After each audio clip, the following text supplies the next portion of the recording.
Hello students, we have completed the first part of the theme Early Society. We have seen the human evolution. Now, today, we will study the beginning of city life and writing. So welcome students. Today we will study about the early cities and different forms of early writing. This is the second theme. Okay, we will start with this today. I want to start with showing you all a video. The story of writing, astronomy, and law. The story of civilization itself begins in one place. Not Egypt, not Greece, not Rome, but Mesopotamia. Mesopotamia is an exceedingly fertile plain situated between the Tigris and the Euphrates rivers. For 5 millennia, this small strip of land situated in what is today Iraq, Kuwait, and Syria fostered innovations that would change the world forever.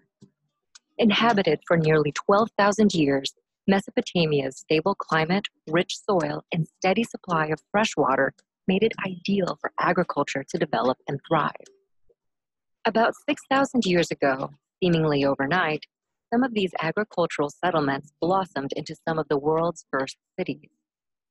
In the period between 4000 and 3100 BC, Mesopotamia was dotted with a constellation of competing city-states. At one point, they were unified under the Akkadian Empire and then broke apart, forming the empires of Assyria and Babylon.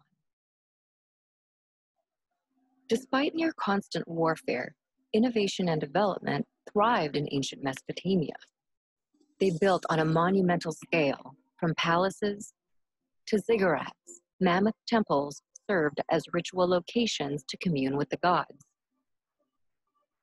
They also developed advanced mathematics, including a base 60 system that created a 60-second minute, a 60-minute hour, and a 360-degree circular angle.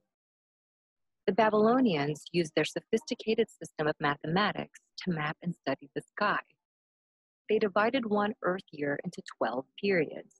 Each was named after the most prominent constellations in the heavens, a tradition later adopted by the Greeks to create the zodiac.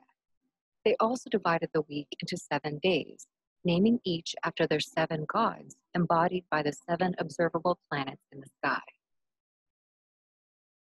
But perhaps the most impactful innovation to come out of Mesopotamia is literacy. What began as simple pictures scrawled onto wet clay to keep track of goods and wealth developed into a sophisticated writing system by the year 3200 BC. This writing system would come to be called cuneiform in modern times and proved so flexible that, over the span of 3,000 years, it would be adapted for over a dozen different major languages and countless uses, including recording the law of the Babylonian king Hammurabi, which formed the basis of a standardized justice system. But Mesopotamia's success became its undoing. Babylon, in particular, proved too rich a state to resist outside envy. In 539 BC, the Persian king Cyrus conquered Babylon and sealed his control over the entirety of Mesopotamia. For centuries, this area became a territory of foreign empires. Eventually, Mesopotamia would fade, like its kings, into the mist of history, and its cities would sink beneath the sands of Iraq. But its ideas would prevail in literacy, law, math, astronomy, and the gift of civilization itself.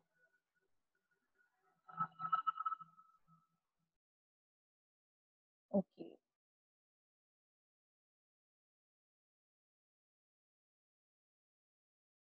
Okay. So this was a nice introduction to the second chapter. This was a fantastic introduction to the second chapter. So we now know that the city life began in Mesopotamia. And Mesopotamia is the land between the 2 rivers that is Euphrates and Tigris. Okay, the Mesopotamia civilization is known for its prosperity, city life, its voluminous and rich literature, and its mathematics and astrology. Mesopotamia's writing system and literature spread to the eastern Mediterranean and northern Syria and Turkey after 2000 BCE, so that the kingdoms of that entire region were writing to one another and also to the Pharaoh of Egypt in the language and script of Mesopotamia. We will be exploring the connection between the city life and writing, and then we will look at some outcomes of a sustained tradition of writing.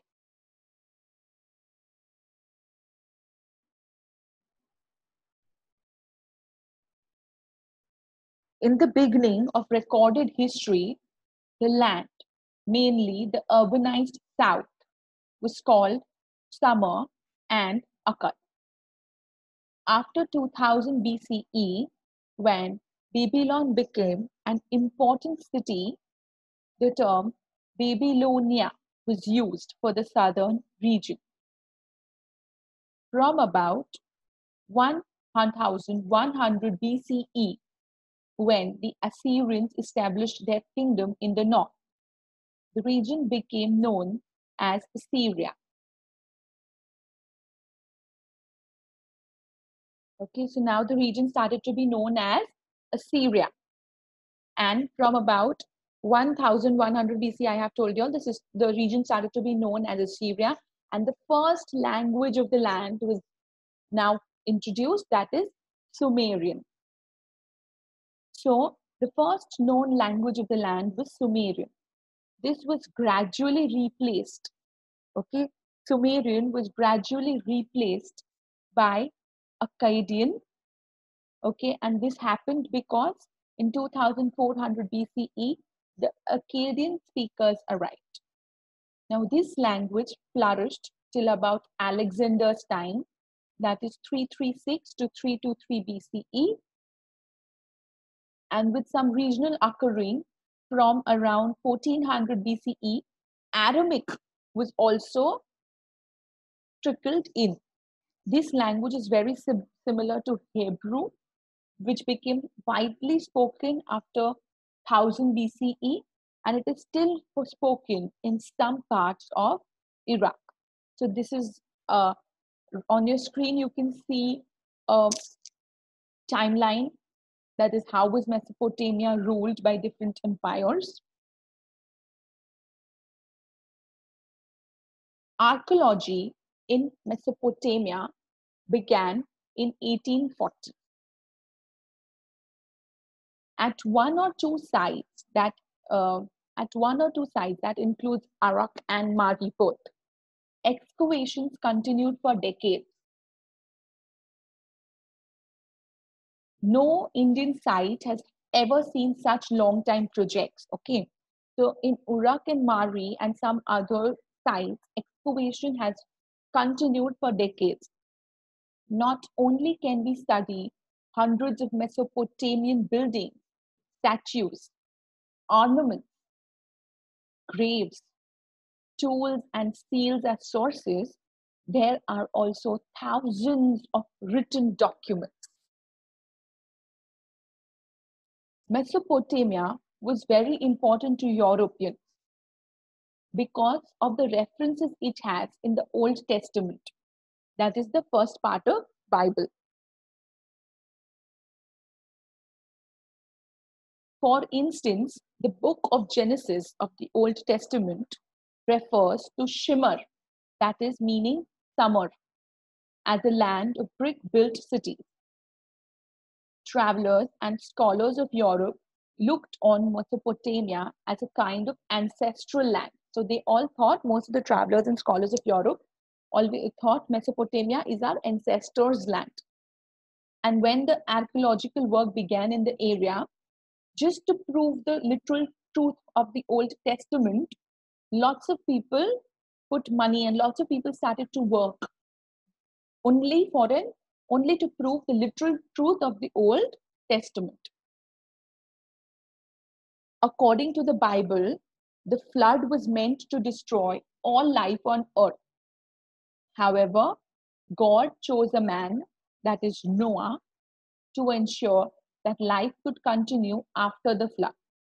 Now, Noah built a huge boat, an ark. He took a pair of each of the known species of animals and birds on board of the ark, which survived the flood. There was a strikingly similar story in the Mesopotamian tradition, where the principal character was called Ziusudra or Utnapishtim.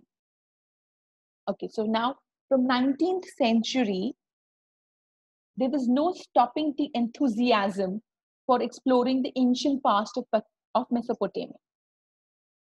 In 1873, a British newspaper, funded an expedition of the British Museum to search for the tablet that narrates the story of the flood that was mentioned in the Bible. By 1960, it was understood that the stories of the Old Testament were not literally true, but may have been ways of expressing memories about an important change in the history. Gradually, archaeological techniques became far more sophisticated and refined. Attention now was given to different questions, including the reconstruction of the lives of the ordinary people. Now, the establishing the literal truth of biblical narratives, it went to the background.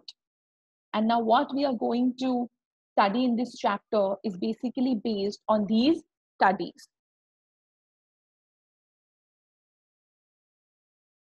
Now, if you look at the geography of Mesopotamia, it currently lies in Iraq. Iraq is a land of diverse environments. To the northeast, we have green and tree-covered mountain ranges with clear streams and wild flowers. There is enough rainfall to grow crops here, and agriculture began about 7,000. Agriculture began between 7,000 and 6,000 BC. In the north, there's a stretch of upland called steppe. Over here, animal herds offer people a better livelihood than agriculture. Animal herding gives a better livelihood to the people than agriculture.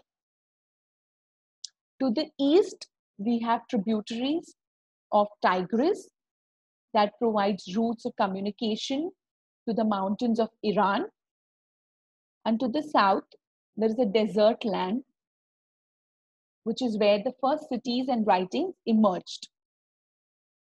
This desert could support cities because the rivers Euphrates and Tigris, which rise in the northern mountains, these rivers, which actually rise in the northern mountains, they carry loads of silt, that is fine mud. And when they flood or when their water is let out on the fields, this silt is deposited. This silt is deposited. Okay, so now I want you all to take a small activity down. Please write it down. You know, all societies and cultures, all of y'all, most of them have myths about floods. Okay, these myths are generally ways of preserving and expressing memories about important changes in history. I want you all to find out about your religion or your society, and if there is any memory or any way that there is a myth about the flood, I want you all to find out more about it. Note down the life before and after the flood and what change does it present.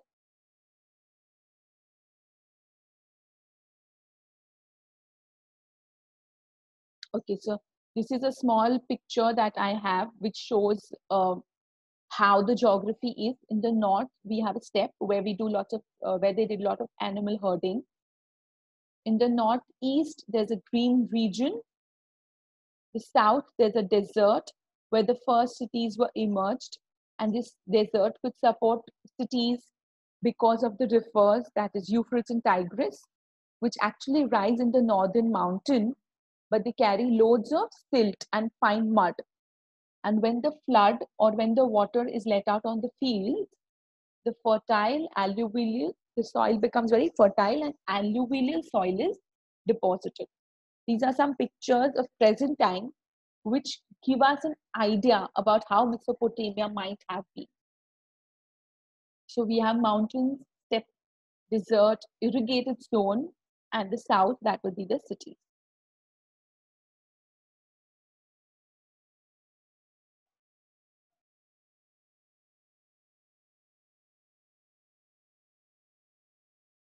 Not only agriculture, Mesopotamian sheep and goat that grazed on the steppe. Steppe was the irrigation, the place where animals went for grazing in the north.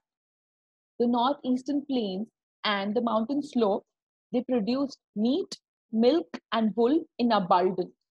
So this, like I told you, though over there the livelihood of people was animal herding. That is because of animal herding, they got lots of meat, milk, and wool. Also, fish was available in the rivers, and date palm gave fruits in the summer. A very important question can come that why did the south support cities? So we know that the South Desert supported cities because the rivers, that is the Euphrates and the Tigris, uh, that rise in the northern mountains, they carried loads of silt, that is fine mud. And when they flood or when their water is let out to the fields, fertile silt is deposited. Now, after the Euphrates enters the desert, its water flows out into small channels. These channels flood their banks, and these channels worked as an irrigation canal. Water could be let into the fields of wheat, barley, peas, lentils whenever necessary. Of all the ancient systems of the Roman Empire, it was agriculture of the southern Mesopotamia that was the most productive. Even though the region did not receive sufficient rainfall to grow crops. Okay, so there is not only agriculture, there were sheep and goats also, which gave lots of meat, milk, and wool, and there was also fish available in the river. And it was not only because of the rural prosperity that the cities grew. Okay, there were many other factors, but first we must be clear about the city life. So like I told you, those when the water would come into the desert, they would form small canals, and these canals helped us to grow lots of barley, dates. See the amount of sheep they must be having more than this, because there was so much, like I told you, there was abundance of meat, milk, and wool that was created.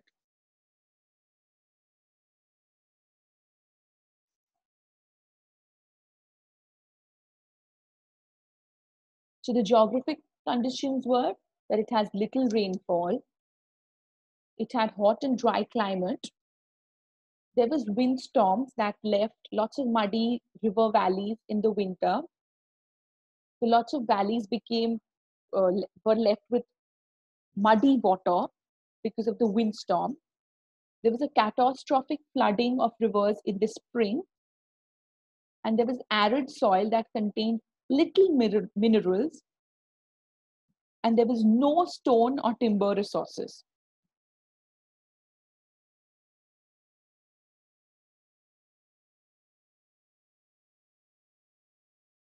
The earliest cities in Mesopotamia date back to the Bronze Age, that is 3000 BCE.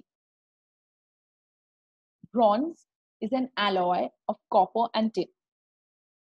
Using bronze meant procuring these metals from great distances. Metal tools were necessary for accurate carpentry, drilling beads, carving stone seals, cutting shell for inlaid furniture, etc. Mesopotamian weapons were also of bronze. For example, the tips of the spears that you see that I'll show you in some while. The tip of that spear was also made of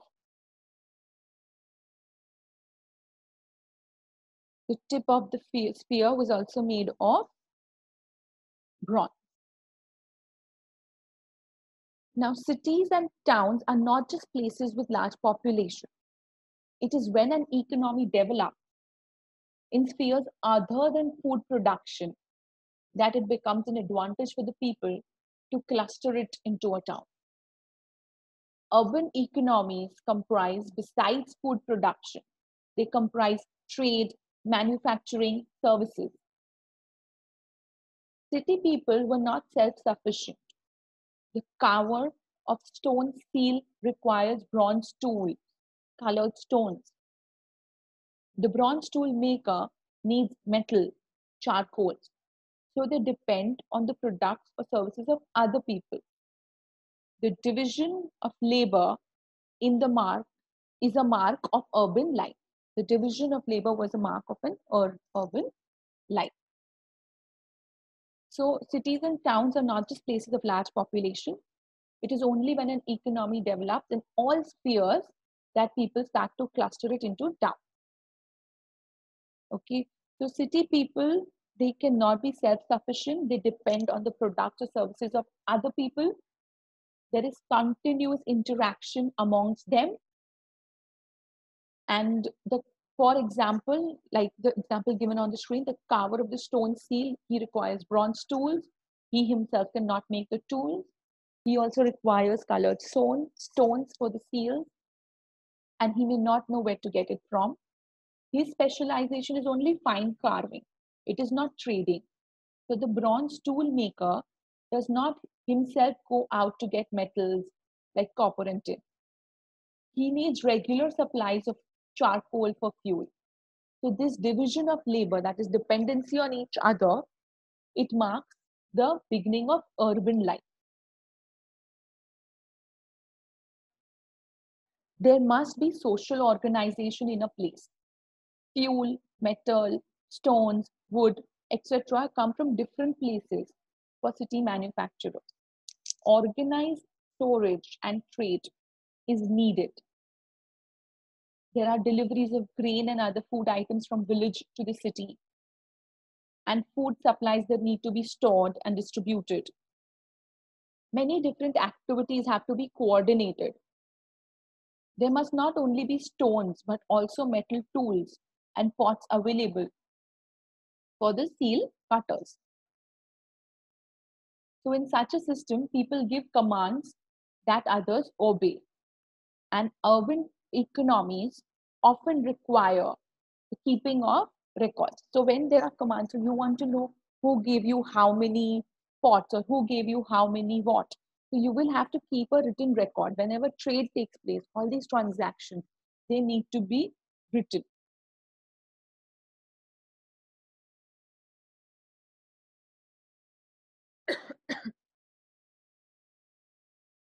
Food resources were abundant in Mesopotamia, but they lacked stones, wood, and metal. So they imported the wood, copper, tin, silver, gold, shells, stones from Turkey and Iran. And they exported their textiles and food resources. So transport became very important for this urban development. And the canals and natural channels were routes for goods transport. And so Euphrates became a world route. So with this, I will end today's lecture. You all know the homework. You all are going to find out if there is any myth regarding floods in any society, and you will note down the life before the flood and after the flood. Okay. So with this, we'll end today's topic. Stay home, stay safe, and have a good day.